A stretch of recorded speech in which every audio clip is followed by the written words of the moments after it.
Naam, so daktari mpenzi mtazamaji, natumai uboheri wa afya popote pale ulipo, na siku ya leo tunadunda katika michezo tukiwa na mgeni ambaye tutakuwa tunasemezana naye mawili matatu, pengine ni nyuso mpya ndani ya Talanta Mwanza Media, lakini usiwe na shaka nitakuwa hapa kama diwani wako Andala Francis Dennis kuhakikisha kuwa kila swali linalokukera na kukereketa naweza kuliuliza ili kwa mmoja tuweze kuidadavua na mgeni ambaye tuko naye. Karibu sana ndani ya Talanta Mwanza Media. Shukrani sana mwenyeji wangu. Kwa majina mimi naitwa Salim Said Chuku. Yes. Majina kamili, lakini nilipokuwa viwanjani wakati wangu nilibatizwa nikaitwa jina la Bokande. Bokande. Kwa nini Bokande?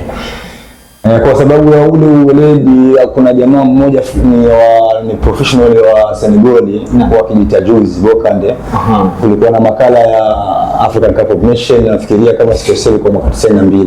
Yes. Sasa kwa sababu vile ambavyo alikuwa akicheza yule bwana yule Jules Bokande na vile alikuwa akicheza mimi, ndio sasa jamaa tu wakaona list, yani kama tunaendana kimchezo. Mchezo wake mchezo wangu.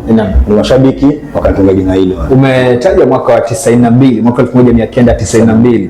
Na ni furaha kwa sababu pengine umeweza kutazama soka kutoka hizo siku, miaka hii 2000, 2002 kuja mpaka hivi mbele. Na kuna wachezaji wengi wa Kenya ambao wamekuwa wakitajwa katika safu ya, tunapotaja wachezaji wenye majina makubwa na wenye historia ambazo zimeiva zaidi. Pengine tu kwa kifupi tu kabla tuweze kuingia kuitazama historia yako, unazungumziaje ulinganisho hasa wa mpira wa zamani na sasa hivi? Kwa sababu Kenya ilikuwa inaonekana kuwa imetoa wachezaji wengi wakubwa na walikuwa kukumbatiwa zaidi. Na ukilinganisha na sasa, je, hali ipoje? Tumepanda, tumeshuka ama tupoje? Yani naweza kuzungumzia tu kiukweli kulingana na wakati. Kila kitu kina wakati wake. Naweza sema soka lile hiyo miaka ya 92, 93 kulikuwa na mpira mkubwa, wachezaji wakubwa wenye viwango, lakini kidogo upande wa kimaisha ama kisoko ndio mlikuwa chini. Ile value ya ule mpira wenyewe.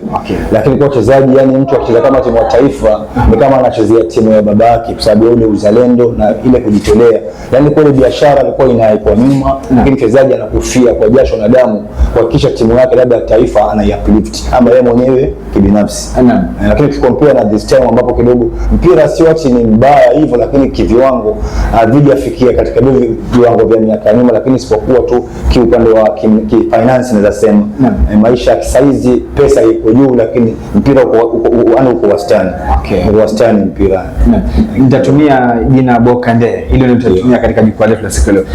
Tunapozidi kutazama ile soka na tunapozidi kuzungumzia ulinganisho, nilikuwa katika mdahalo na baadhi ya watu ambao wamekeleketwa mchezo wa soka siku chache zilizopita, na tukawa tunasema kuwa ujio ama uwekezaji mwingi katika soka umesaidia, lakini pia umeleta madhara mengi zaidi, kwa sababu sasa hivi watu wanaitizama sana ile fedha na pia wanashindwa kubeba mataifa yao na kuwa na nidhamu ya soka kama ilivyo. Lakini kabla tuweze kuingia huko, itakuwa bora zaidi tunapomzungumzia kocha Bokande, tutuelewe huyu kocha ni nani hasa. Tunapozungumzia pengine amesomea wapi, amezaliwa wapi, amesomea wapi, ili kuwaje akaamini katika mchezo wa soka. Ndio swali zuri.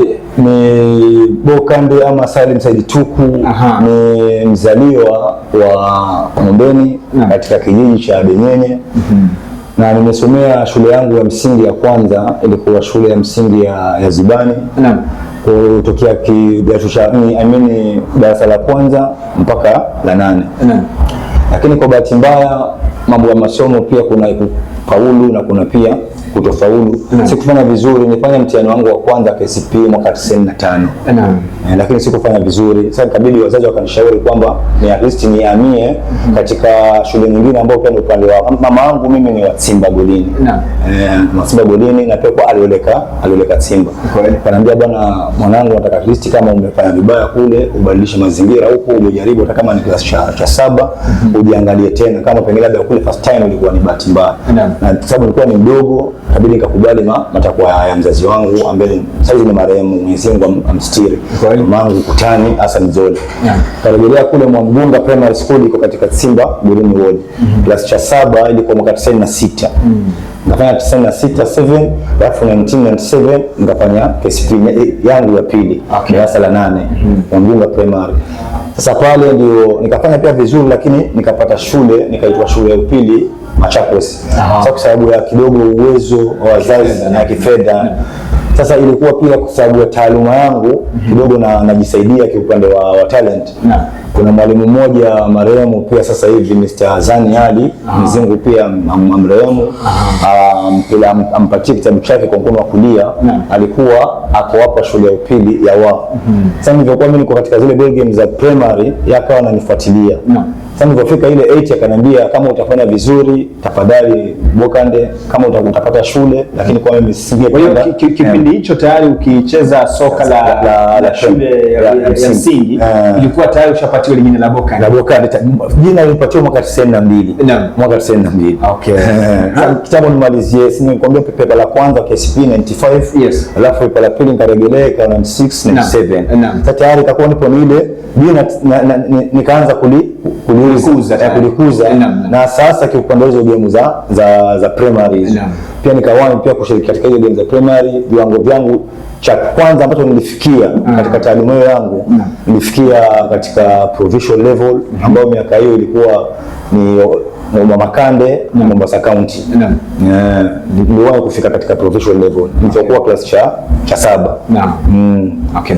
Sasa hivi safari yako ndio hiyo, umeweza kwa ufupi umesoma katika shule ya upili kutokana na talanta hapo ilichochea pakubwa kwa kidato cha kwanza mpaka cha 4. Mbona 98 niliingia form 1.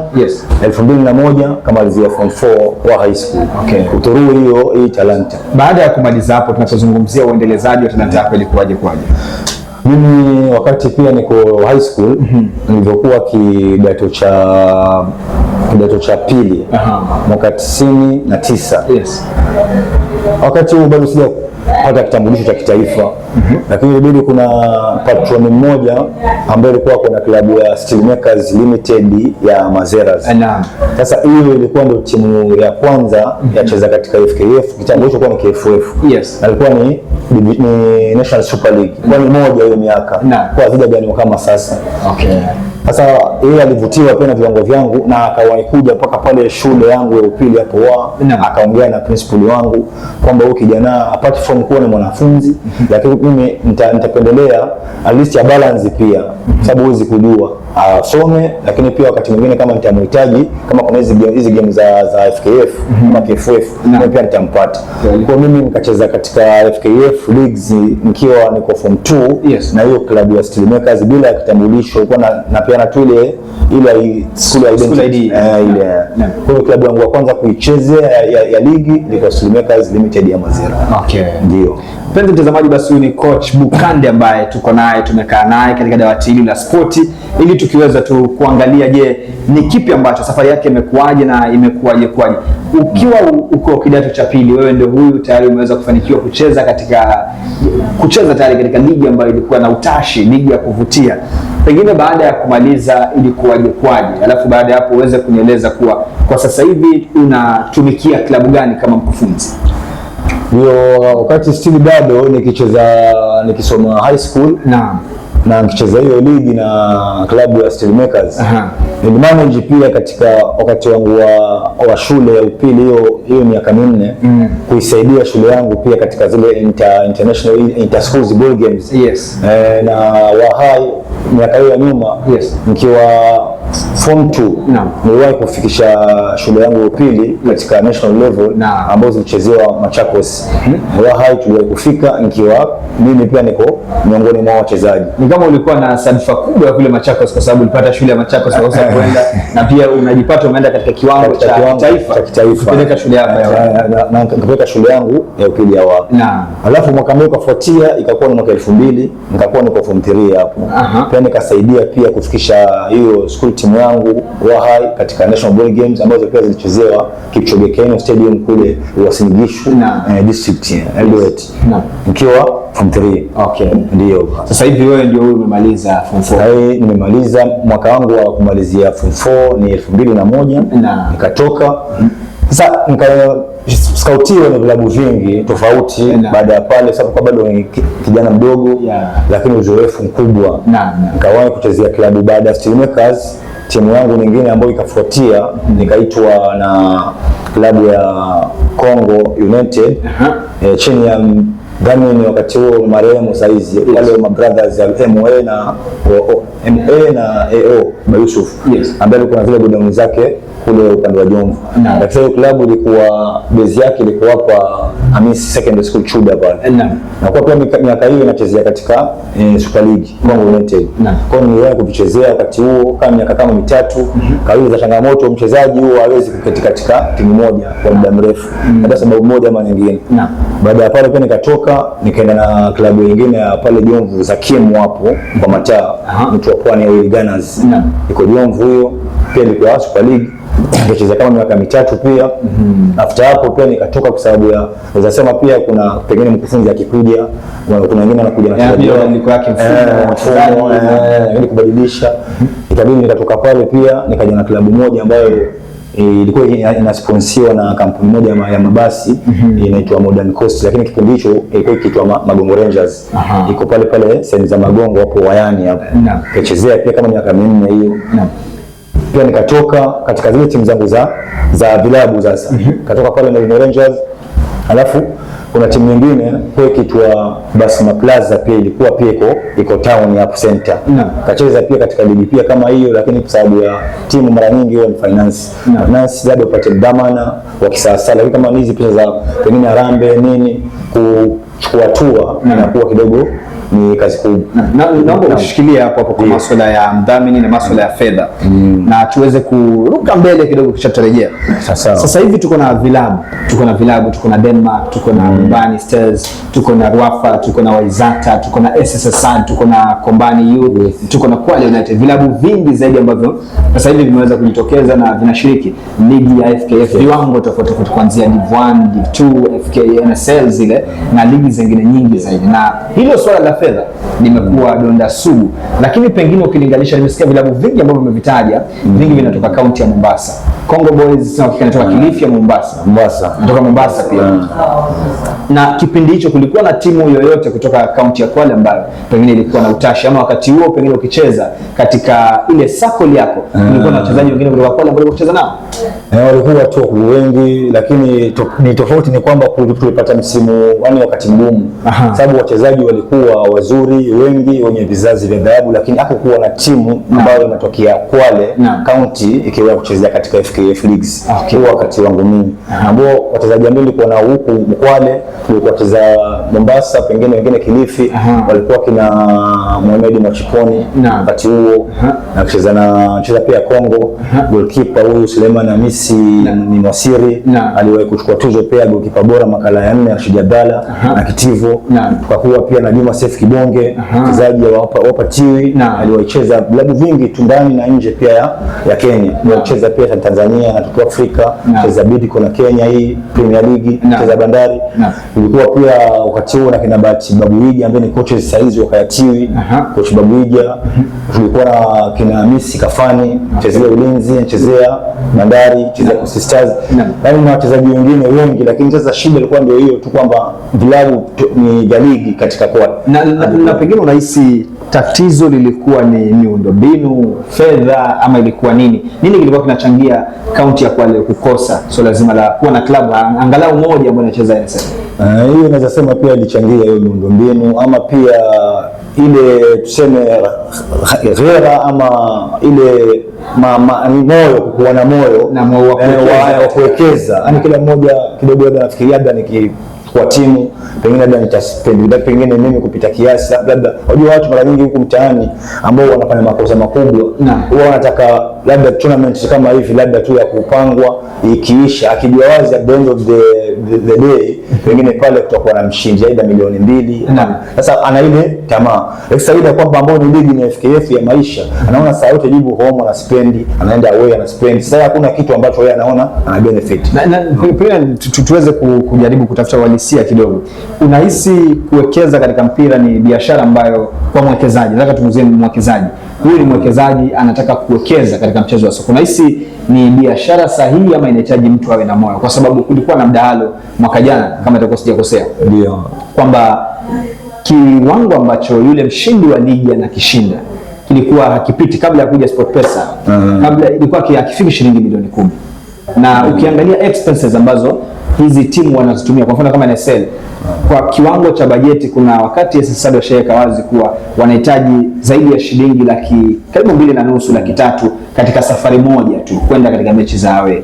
Unahisi kuwa kile kiwango ambacho wanapatiwa baada ya kushinda ligi, na uko sure kama utashinda, na kile ulichospend ni kingi zaidi, kwa mwekezaji ni nini ambacho tunajaribu kuona? Mwekezaji naweza sema yani huwa yeye yako pale zaidi, yani ukipiga hesabu ya 100% kwa 100, mwekezaji labda anapata kama 40% ile ukweli, lakini na yeye huwa na ile after pengine timu yangu kama kupanda itashindikana, lakini labda msimu ukimalizika naweza kutoa kama labda wachezaji wawili ama mchezaji mmoja ama watatu kwenda katika ngazi nyingine ile ya juu, labda pengine mchezaji ametoka NSL amekuwa naye pengine msimu miwili ametaka na pengine kama Premier. Sasa upande ule ile timu ambayo kidogo imepanda kiwewe, na yeye huwa kuna kitu ambacho anapata. Ndio hao ndio malengo makubwa. Na mwelekezi wetu anatuambia kuwa muda unatupa kisogo, kwa hiyo nikuulize swali moja kisha tuzame, alafu turejee tumalize kwa kifupi sana. Sasa pengine sasa hivi coach Saudi atuambie unatumikia timu gani, lakini nataka kuuliza swali la kizushi kabla tuweze kuondoka kisha turejee. Ndio tuko na timu ambazo zinacheza katika ligi zenye utashi hapa zinatoka kaunti ya Kwale, nikizungumzia Bumbani FC, nikizungumzia Denmark, nikizungumzia Wafa, nikizungumzia kikosi kile cha SS Sada na timu zingine, lakini nataka tuweze kuzungumzia hizo. Ni timu gani wewe kwa mtazamo wako nahisi pengine inafanya bora zaidi tunapozungumzia kuiwakilisha Kwale katika chati tofauti za mchezo wa soka? Timu moja ama timu kama mbili? Timu moja. Mimi kiupande wangu na mtazamo, mimi nasema kusema klabu kama ya FC Bumbani, yani bila, kwa sababu zote ni timu zetu, ni timu za Kwale, lakini bila kulalia timu hii ama nyingine, kwa sababu ni vijana ambao bila ushabiki, bila ushabiki, kwa sababu ni timu ambayo ilichipuka tu muda mfupi, lakini haikuketi kwa ligi labda moja zaidi ya kama misimu mitatu. Kwa tupende nimekuuliza ile swali kwa sababu nataka tukirejea tuweze kuzungumzia uongozi wa timu, management pengine inaathiri vipi kikosi kizima. Leo hii kila mmoja ukimuuliza wewe si wa kwanza, ni klabu gani ambayo inafanya vizuri inawakilisha poa zaidi kaunti ya Kwale, atakutajia Bumbani, lakini nataka kujua kwa nini Bumbani?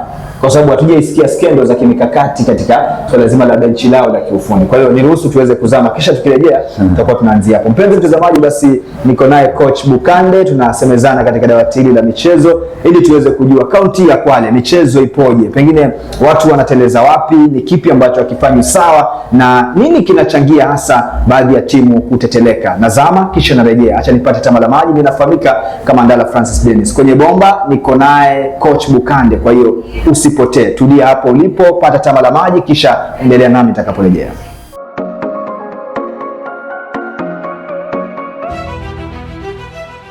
Talanta Mwanza Media, news that matters, fun that entertains. Our audience is our priority. We prepare everything with legitimacy. We make you feel part of us. We bring to you political shows, sports updates and business news. Stay tuned for trusted updates. Beyond the noise, echoes of us. Welcome, where echoes are turned into voices. The real talk, the real issues, and the real commitments are made.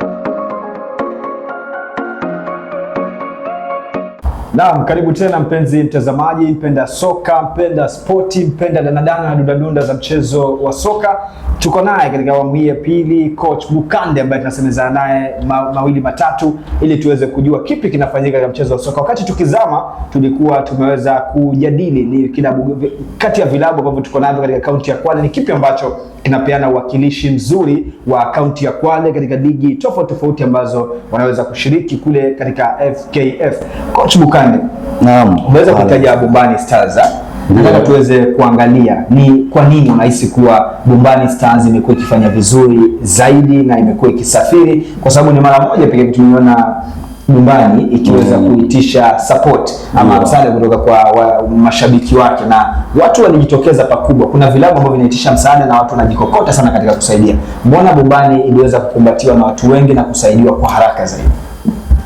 Ndio hiyo mara nyingi naweza sema ilichangiwa na performance ya klabu yenyewe. Alafu na pia ilivyoanzia hakukuwa na wakati wetu, pengine kila mara kuna timu zingine zikaanza, lakini msimu pengine katikati ya msimu tayari kuna matatizo. Lakini sasa wale walijisukuma kuanzia division 2 wakaenda division 1 ndio pale paka wakasafiri paka ma playoff kule, lakini kwa bahati mbaya mambo ya mchezo kwa hivyo hakufanya vizuri. Kwa hivyo pia naweza sema ni ushawishi mkubwa ambaye kila mmoja akipata habari za Bombani anagongwa jibu na ule moyo kwamba wao ni vijana ambao wanawakilisha kwanza ligi ya daraja la juu, alafu na pia pili ni hiyo matokeo yao pia yalikuwa kidogo ni mazuri. Sasa mtu pia anajua kama nikitoa pesa yangu na support yangu kwa nitakuwa kidogo nimesaidia, na pia vijana nao pia kidogo watazidi kujisukuma. Tulikuwa nacho kikosi cha Bombani kimekuwa kikosi cha Konrad, kikosi cha Denmark kilikuwa kikifanya vizuri zaidi, na baadaye tukaweza kuona kumeteteleka, ilifikia kiwango tukaona kulitolewa post fulani ya kuwa mdhamini amejiondoa, kama unakumbuka vizuri. Kisha masaa machache kidogo tukaona kuwa mambo yameweza kunyoshwa. Pengine kuna vita vingi ambavyo mtazamaji avione kule chini, mashabiki avione kule chini, ama pengine inasababishwa na nini kuiona Denmark ambayo tuliona mwaka uliopita sio Denmark tunaiona katika msimu huu?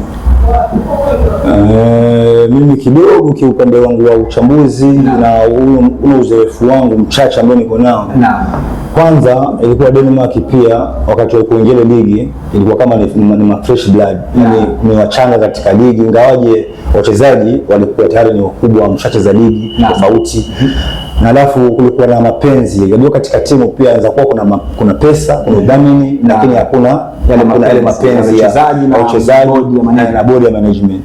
Sasa ilikuwa iko vizuri kila kitu upande huo, ndio pale ikakuwa kidogo matokeo na wanapata matokeo mazuri. Lakini fika kiwango ikawa ndipo labda pia ile mkufunzi ama ile technical bench haiachiwi yale majukumu, labda pia kuna kiongozi ambaye ako juu, labda ni manager au pengine labda ni kama treasurer ama ni chama, naye pia anaingilia kati katika ile benchi. Sasa ikawa kuna wachezaji baadhi ni wakufunzi, wachezaji wengine ni wa management.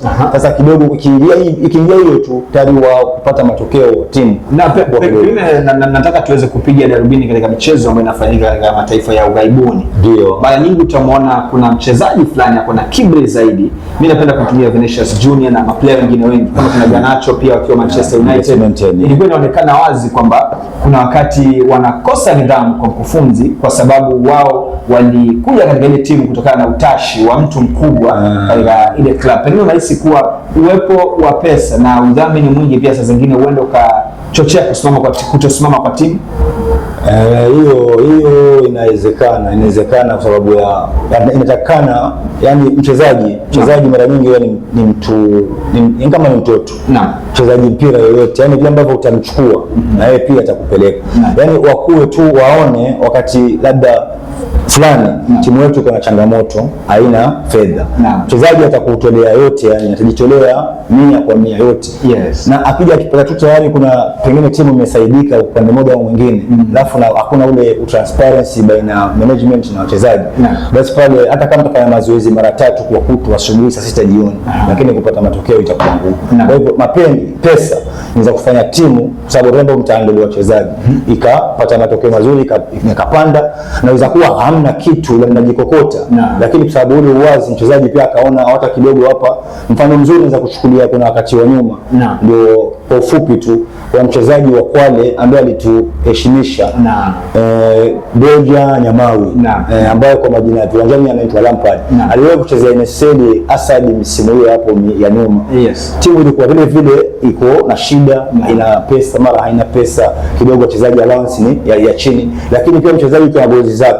So jamaa alikuja pale akakuwa anajiwazi, mimi hapa ni kama ni stepping stone yangu. Timu haina kitu, lakini wacha nisaidie timu, na kama itakuwa timu haisaidiki basi mimi mwenyewe nicheze nijitoe. Sasa jamaa nafikiri alionekana uwezo wake, na pale penye changamoto na akapatikana mchezaji ambaye aliongoza mabao katika NSL nzima, Kenya nzima, akachukuliwa akaenda pale Bandari. Kwa hiyo ni malengo pia. Tusaidie hapo kwa sana. Ndio. Wapi wale wazungu wanasema why did it start draining on us? Yaani iliharibikiwa wapi? Kwa sababu tuliona kuwa baada ya wao kumaliza ule msimu ambao ulikuwa na Beja Nyamai kama sijakosea, kidogo tukaona tayari bodi ya usimamizi imeweza kubadilishwa na kukaletwa watu ambao wana utashi, wana uzito kifedha. Tukizungumzia katika kikao kile kulichaguliwa rais wa timu Richard Osongo ambaye ni mfanyabiashara na mmoja kati ya madirekta wa Lika, nikimzungumzia pia kuchaguliwa msemaji kina Makenzi wale, nikizungumzia Faisal Badara akachaguliwa pale, Mohamed Ali Mwachausa wa Samba Sports Trust akaweza kuchaguliwa pale, pamoja na viongozi tofauti tofauti, Waziri Francisca akaweza kuchaguliwa pale pamoja na wengi.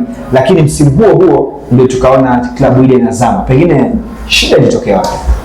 Mimi naweza sema kimtazamo wangu kwamba ile community as a whole ya Asad, yes, ni kama pia hawakuwa ile tayari ama hawakuwa radhi kwamba ile timu pia hiyo at least itakuja na ichanganyiwe na watu pengine tofauti wa sehemu tofauti. Labda alichukulia tu ile kwa sababu sisi ni mafounder, sisi tumecheza Asad, sisi tumeongoza Asad. Sasa kwa hivyo kuna watu pengine wakija mbele watakuwa wametuzidi pengine kulingana na kipato au pengine kiudhamini. Labda pia sisi unajua sisi ndio tuko hivyo. Yes. Yaani mara nyingi katika hii soka letu la huku Pwani Kusini. Kwa mimi naweza sema pengine labda ilikuwa ile vuta kuvutia baina ya wale wenye timu waanzilishi na wale watu wale wakuja juu.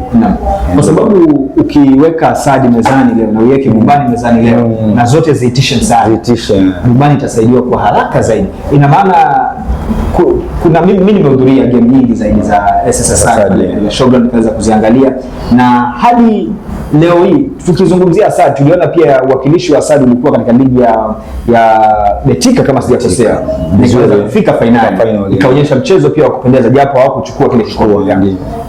Ni wazi kwamba ukienda katika kiwanja sasa hivi na kutizama Asad utaona pia washabiki hawaitiki kama walivyokuwa wakiitika. Ina maana kuna gap fulani ambayo ilitengenezwa baina ya timu na ile community. Mtu mmoja akaniambia kuwa ile ni timu ambayo ipo mjini, ipo katika mji na inafaa ibadilishwe. Uongozi pia wewe unaweza kuembrace community zingine, isikae tu ni kama timu ya jamii moja. Kwa sababu kuna wakati sasa, na umezungumzia lile swala la wachezaji kujitolea zaidi. Mimi I stand to be corrected, lakini sidhani kama kuna timu ambayo kuna wachezaji walijitoa kwa moyo wao wote kucheza kufa kupona kama Asad. Unakubaliana na mchezaji kama kina Daili kuna wachezaji kama kina Mato, kuna wachezaji kama kina Stopper, kuna wachezaji wengi walikuwa wakijitokeza sana. Dalo ile fullback 3 ile left, akina Dala Mbeka. Kweli pengine unahisi ipo siku Asad itarudi katika mchezo ulikuwa kicheza ama tuseme hewani? Saizi kusema kweli hakuna kisichowezekana, lakini mpaka hiyo yote hiyo nafikiri uongozi uongozi na uwazi ukibadilika, vijana bado wa Kwale tena ni hawa na tunashukuru pia Kwale hii talent ipo. Isipokuwa kuna kitu chaitwa experience. Wale wengi nimewataja walikuwa na viwango bora na viwango vya juu, lakini sasa hizi tunaona ni kama saizi nipo ukikompea hivyo ulivyosema Bumbani ambao ni mamacha, alafu na katika Asad katika Kwale hawa ndio ni magiant wetu, lakini sasa ataki quality saizi yani hawaendani, sababu saizi ndipo Asad wanataka tena kuifufua tena upya, wanaenda tena kule mashinani. Pengine kuna kijana amecheza kama ligi labda ya Samba Sport, wamemscout ni mzuri, anakuja apigane katika ligi ya Division 1. Sasa unaona hapo kitambo yani wapate uzoefu labda ni season hiyo yote iishe, na tukumbuke kwamba ingekuwa pengine ni timu ina malezi mazuri, sababu wamecheza NSL alafu wakashuka tayari msimu mmoja, ilikuwa tayari warekebishe pale ambapo waliachia. Lakini hata kwa sasa kama ligi tuweza sema bahati mbaya ama nzuri, kuna madharura itokelezee iambiwe ligi yaisha sahihi ya Division 1, na sasa ndio katika mstari mwekundu namba kama siku 18 ni 17. Sasa naona kama ni tukimalizia coach, nitauliza mwelekezi wangu kama anaweza kutengea siku nyingine tuweze kuja kukaa tusemezane tena. Nataka uweze kunipatia, umetembea viwanjani, nataka utengenezee kikosi cha wachezaji 11 cha kaunti ya Kwale, unipatie na mkufunzi. Tuseme hichi ndicho kikosi cha coach Bukani, kwa sababu ameweza kutazama mpira na aweze kutuchagulia bila ushabiki, tuangalie performance katika viwanja viwango tofauti. Nichagulie kocha, nichagulie naibu kocha, alafu nichagulie na kikosi cha wachezaji 11 tunapofungasha vilabu vyetu. Wachezaji wangu bila ya ushabiki, bila kwenda sehemu nyumbani wala ya nje. Kwa sababu kama ni hivyo, hata kama ni nyumbani iangaliwe, isije kwa Harambee Stars basi inatoka basically pale Nairobi. Kwa sababu labda ni wachezaji ambao wanaonyesha na uwezo. Kwa hiyo kikosi changu 11 bora. Kama utajia mchezaji wanatumikia klabu gani hapa kaunti ya Kwale? Ndio.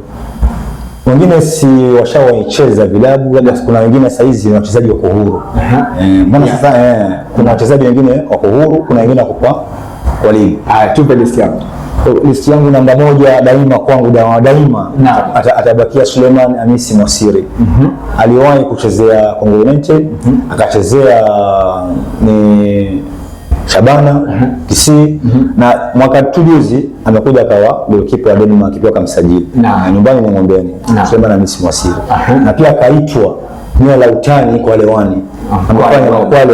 Amefanya makubwa. Alafu namba 2 wangu, namba 2 ya kikosi changu.